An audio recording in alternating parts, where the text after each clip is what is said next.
on March the 6th, so I think I was 4 days into my MOOCs, my mum passed away.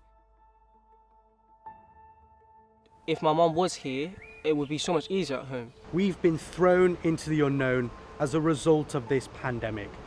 I feel part of a lost generation. Young people's lives are changing right now and for years to come. My friends still have the ability to go and see their friend like socially distancing. I can't do that. I feel quite lonely a lot of the time. Younger people will bear the brunt of this in so many economic ways. Babies are being born into this new normal world. My little ghost baby, aren't you? My little lockdown love. While Britain's young population are being crippled financially and socially. This sort of feels like we're just skipping straight to adulthood. We just want to be young kids. Who is talking to young people and saying, we hear that this will impact you for years to come? They will forever be known as the coronavirus generation.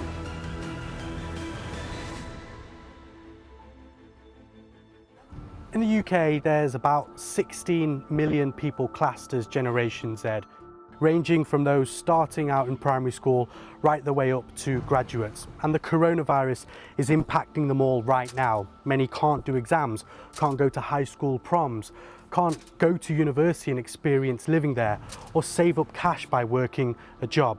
For many, this really is a childhood to forget. Hi, I'm Alex and I'm 16 years old. One day I want to be a professional footballer and play for Chelsea FC. In Croydon and across the country, young teenagers like Alex rely on youth support projects, not only through the loneliness of lockdown, but for their future too. So much of what we talked about before the pandemic was we need to support youth work, we need to support the youth and charity sector. But obviously we're going to be the first to be thrown aside. The entire ecosystem of things that you encounter particularly in your early life, is really important. It could mean the clubs that you're part of, it could mean playing sport. All of these things matter. And we simply don't know the long-term impact of taking them away from people. On March the 6th, so I think I was 4 days into my MOOCs, my mum passed away at 2 a.m. on the Friday. I tried to finish my MOOCs. My head wasn't at it, my head wasn't trying to focus on GCSEs. I was more grieving every day and just upset and crying, I think, so it was hard, really. And then you went straight into this mad new world, this coronavirus world. It was Mother's Day the day before we went on lockdown, and I remember just grieving over my mum, and if my mum was here, it would be so much easier at home because I've had to adapt with my two sisters trying to live without my mother or live without that parental figure. A lot of the organisations, especially this, has helped me with my mother. They've shown me support which I can say grateful for, and I know a lot of people don't get that support. Cutting funding, cutting youth centres, cutting youth charities, stopping them from being able to do the useful work that they were doing will have lasting effects. With potential funding cuts to a support group like this, young teenagers like Alex could be left behind in vulnerable situations. In decades to come, we will look back and say, maybe there are some things we're living through right now that are a consequence of what happened during coronavirus. I feel quite lonely a lot of the time. I'm very anxious as well, constantly kind of worrying about what's going to happen after. Stuck at home, unable to work, Bethany took up tarot card reading as a lockdown hobby, but no one could have predicted what lies ahead for university students like her. Along with the strikes that were happening, a lot of our lecturers striked and we were actually only in uni for under 5 months. And a first year of uni is quite a big thing. So I do feel like I've just barely been there. Really, I feel like I started yesterday. I could recite the whole first day right now. I just feel like it was cut so short. I am at that point of the day where I'm feeling pretty low. If you're lying in bed and you've got a Zoom call in 30 minutes, you're just kind of like, oh, I don't know if I really want to do that. But you feel so bad and guilty for feeling like this because of all the stuff that's going on out there. According to Young Minds, a third of young people say the pandemic made their mental health much worse. We're going to go back into a world that's completely different. So that is going to have a really big impact on young people, absolutely. It might impact the way they create relationships, the way they work. It can also, affect some of the maybe the opportunities that they grasp. When something so chaotic is going on in the world and when people are suffering the way they are, it's quite difficult to concentrate on something as minuscule as coursework, It's nice to get out of the house and go somewhere really pretty and calm and relaxed to just kind of chill you out. The graduating class of 2020 are entering some of the most difficult and volatile periods since the financial crash and the Great Depression of the 1930s.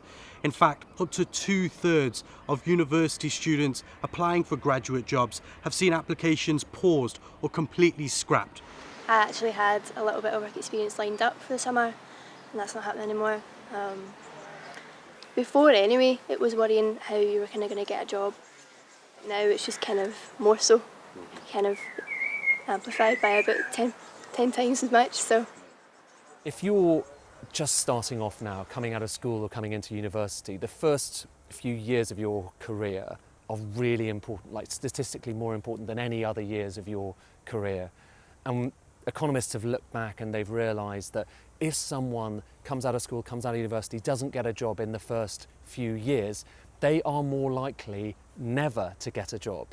During this pandemic, employees under 25 are about 2.5 times as likely to work in a sector that is now shut down. This will have huge implications for their futures. Hi, my name is Yaya, I'm 17 and I'm hoping to study geography with a year abroad. In the shadow of a London estate, the basketball court has been Yaya's escape during the lockdown. He should be at college, taking his A-levels, preparing for a life at university. The uncertainty and not knowing what you could have come out with and knowing that it's all going to rely on a simple calculated grades. That's the worst part about it, I think. It's those last 4 months that really count the most towards your A-levels. You work those whole 2 years, and the first year it's sort of like a feel-for year, and then the second year is when you really start to grind and go through it. It's just worrying to know that you can't do anything about your future. Do you know what I mean? Sugar or chocolate? Like many people, Yaya is relying on a bursary to go to uni, one he worked hard to get. Because of the grades that you get at A-level, you may not get that bursary that you need. How much of an impact will that be to you? That'd have a huge impact because it was something which was very competitive to get. Like to support myself really in university, I'd have to work more, maybe find a new job.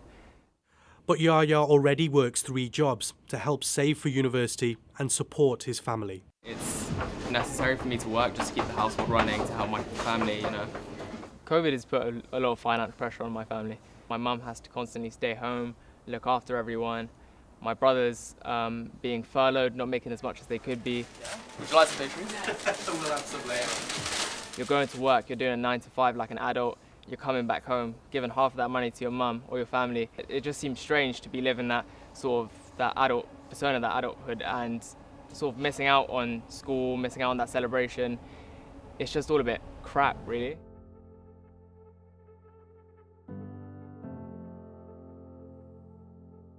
He'd wait at the front door and then we'd have to tell him, we're not going anywhere, we're staying inside, and he'd be really upset by it.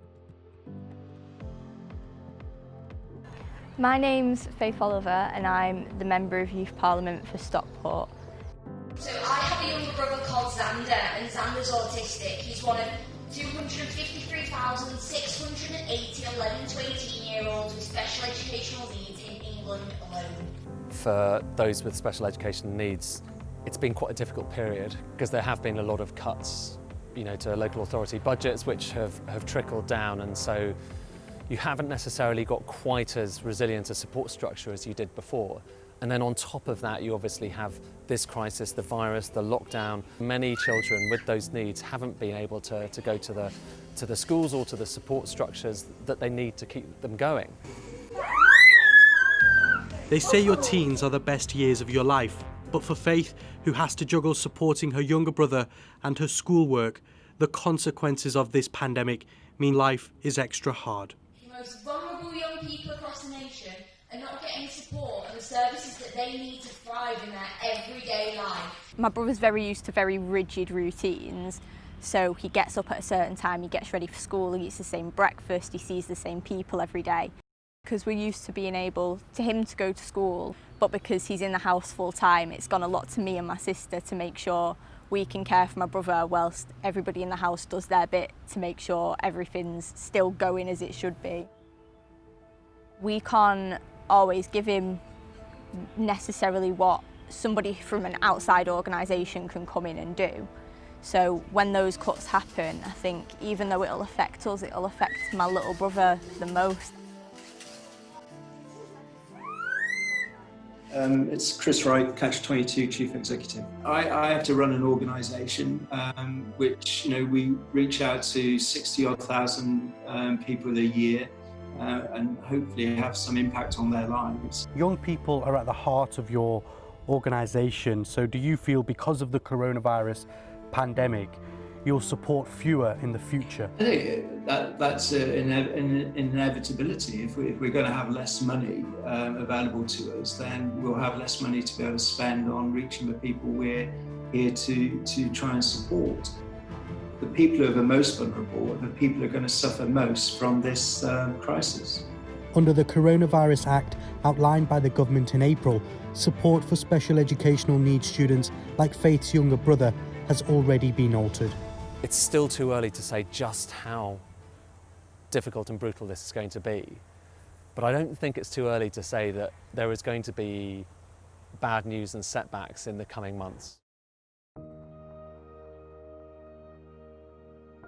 Generation Y, also known as millennials, were already hugely damaged by the 2008 financial crash, and yet they face another recession from a virus which has not just claimed lives, but also our economic stability too. Normally you have like a recession maybe every kind of 7, 8, 9 years, but you very rarely get two mammoth recessions. And the financial crisis was, at the time, that was supposed to be a once-in-a-lifetime recession. And now this is going to be even worse. Right now, even 12 years on from the recession, half of the country's 25 to 34-year-olds have financial debts, like loans, credit cards, bills, and mortgages.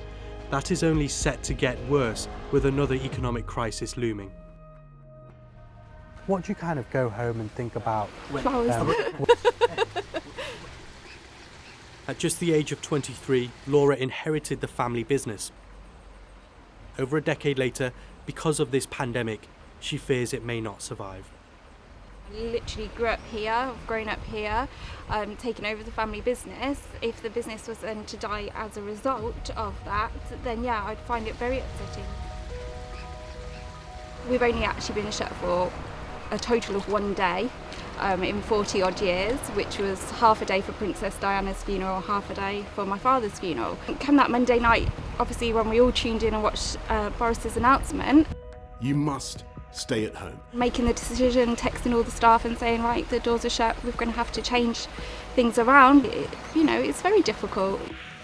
But it isn't just her future Laura is worried about. Like her father did for her, she was going to pass on the florist business to her kids. It's a huge worry. Are we still going to be here? You've just had a generation, millennial generation, which has grown up in the clouds of the financial crisis. Now you have another generation, some millennials and some of the kind of generations below, who are coming into the labour market when again unemployment is going to be up at those recession levels. It is very concerning. Growing up in a business has done me a remarkable world of good. Managing money, budgeting, just general interaction with people, social interaction, all of those skills you don't necessarily learn, and you most certainly don't learn them in school. So not being able to teach my children those skills, that's probably the most important thing to me, actually. One of the great things about the lockdown is everyone sitting together and eating together, which we do twice a day, trying all sorts of traditional Indian food. So here is the family. Say hello, everyone. Hello. It's already really difficult when you're trying to find a house right now. House prices are really high. Getting hold of mortgages is quite difficult. No houses, new houses to view, nothing that was updated on the housing market apps. A lot of people had hopes that we might now kind of, things might start to improve. But now along comes this, and it's quite possible that banks might be more reluctant to lend, so it might be more difficult to get hold of mortgages. Since 2008, the average age of someone buying their first home has increased from 30 to 33, and the economic impacts of this pandemic could see that average age rise. Saeed may only be 23, but he wants to get his foot on the housing ladder like many millennials. Well, this is the house that we were hoping to buy. My name's Saeed, I'm 23 and I was hoping to buy this house. Instead, he is living at home with his family. I share a room with my grandma, so trying to keep my grandma's radio off for 4 hours when she wants to listen to her music is going to be quite difficult. Away from his wife, just months after they got married. 2 metres away. 2 metres away, yeah. It's not been, certainly not been easy. Whilst focusing on saving for a house they simply can't afford to rent. So this house behind us is one that I'd seen on the market. About 2 weeks before the lockdown happened, we put an offer in, and then the banks decided that they weren't going to lend to just 5% deposits anymore. You see, those who are privileged, this isn't going to affect them in the same way as it will affect more people who are working class. I grew up in care. My mum's on universal credit on a housing estate, and my dad, I don't know who he is. I don't have like many people, I don't have the bank of mum and dad to help out when it's needed. So it's, not mine. Breakfast time is usually the quietest time in the house. There's 9 of us in here, so everybody's asleep at the minute. I feel, completely honestly, I feel part of a lost generation. A generation of young people who have lost the ability to get their foot on the housing ladder before they're 30. I feel part of a generation who's missed out on the final 6 months of education. These rites of passage that you would have just disappeared right before your eyes, and the toll on your mental health is going to be pretty vast. A lot of young people are missing out on things that we took for granted. It can have a huge impact on your mental health. Not knowing what you're doing or where you're going can be really unsettling. We are afraid, we are stressed, we are not living our life normally. Abood fled the war in Syria and now has permanent residency in the UK. And this is more or less like a war situation, honestly. Many have compared this pandemic to a war. We're facing an enemy that is invisible. It's more or less the same situation, but not the same enemy or not the same reason to die. Hello, my name is Abood, I'm 27 and I want to have a job in film production. For Abood, and like many others, the real battle is his future and the uncertainty it's riddled with. For me, when I came here, I was thinking this is a new beginning for me. I think now there's a lot of people, they are jobless. So I'm one of millions of people seeking a good opportunity. All right, I'm coming.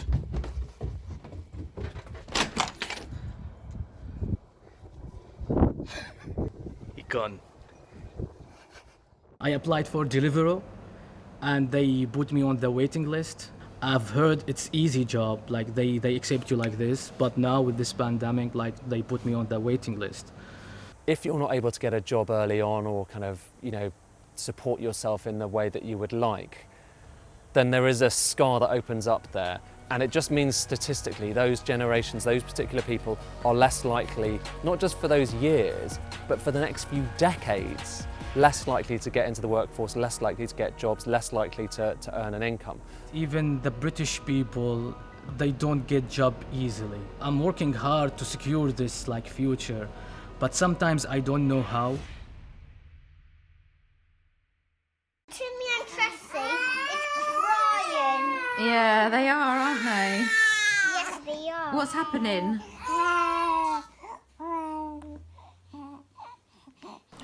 In England alone, over 130,000 babies have been born in lockdown already. Those parents weren't expecting their newborns to enter a world like this. Timothy is a lockdown baby, entering a world that is evolving day by day. You almost feel guilty because you've got this tiny baby, you've welcomed a new life into your family at a time where so many people are losing loved ones. Oh, Jessie, thank you so much. But you've gained one. Yet I had this overwhelming sense of grief and anger and upset. He is just this little ghost, and yeah, I worry that when the time comes for him to be introduced, people would be over his arrival before it's even started. You know, for newborn children, what matters is having a safe and stable place to grow up in. Inequality of your childhood experience is a massive issue that we don't talk about enough. And the worry is that coronavirus widens that gulf of inequality even more. It's clear young people need help. They need all the support to weather through the bleak future they face. A lot of young people are calling on the government to do a daily briefing, specifically for young people. Many of their prospects have been canned, and there are now calls for a state-led group to guide them through the tough times ahead. We're calling for a national young persons task force that would be cross-sector, cross-issue. We're seeing decisions being made that won't just affect young people now or in the next 3 months or in the next 3 years, but this is going to have generational impact. The government told us that while they understand these are challenging times, they won't commit to creating a specific young people's national response unit. They say they're doing everything to make sure young people are not losing out as a result of the coronavirus. When this virus swarmed across Britain, we heard this was an unprecedented time. The truth is, no one has ever experienced anything like this before. What is clear is that young people are struggling right now and will do massively in the future. The most vulnerable in society will be even more exposed. If there's one thing this coronavirus generation can do, is band together, be adaptable and make allowances. The need for that is greater now than ever before. Whilst the impact of coronavirus is universal, its effects are simply not uniform.